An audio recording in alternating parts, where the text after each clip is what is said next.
সরষের তেল দিয়ে দেব, সরিষার তেল দিয়ে দেব, একটু সরিষার তেল।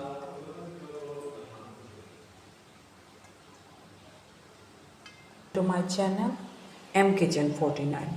তো আজ আমি আপনাদের সামনে একটা ভর্তা রেসিপি বা চাটনি আপনাদের সামনে পরিবেশন করব।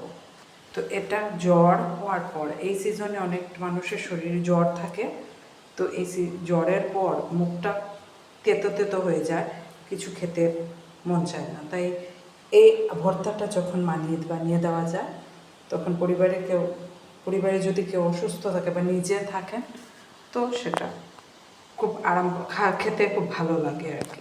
তো এই চাটনিটা বা ভর্তাটা আজ আমি আপনাদের, তো এই ভর্তার ইনগ্রেডিয়েন্টসগুলো হচ্ছে রসুন লাগবে, একটা পেঁয়াজ লাগবে, শুকনা মরিচ, আর লাগবে কালো জিরা। তো চলুন, আর থাকবে আর সরষের তেল থাকবে, তো আমি আপনাদের বানিয়ে দেখাবো।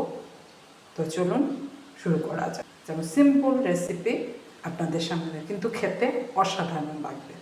তো চলুন শুরু করা যাক। আর রসুনগুলো দিয়ে দেব, রসুন আস্তে আস্তে নাড়তে হবে স্লো ফ্লেমে, এবং রসুন আস্তে আস্তে এগুলো ভেতর হয়, না হওয়া পর্যন্ত নাড়ব, দাঁড়িয়ে থেকে নাড়তে হবে 5 মিনিট ধরে এভাবে নেড়ে আমি নামিয়ে নেব।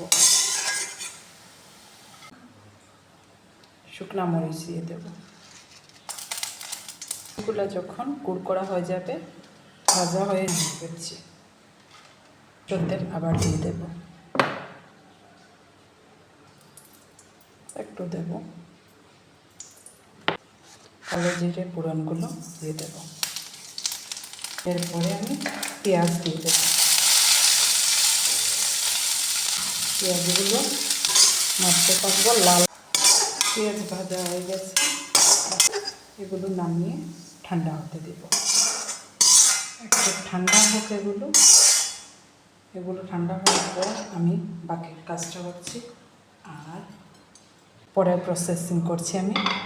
আর চলুন আমার সঙ্গে আপনারা। কি দেখুন, থামার নাম নেই, চলছে চলছে চলছে, কী অবস্থা, বৃষ্টি চলছে।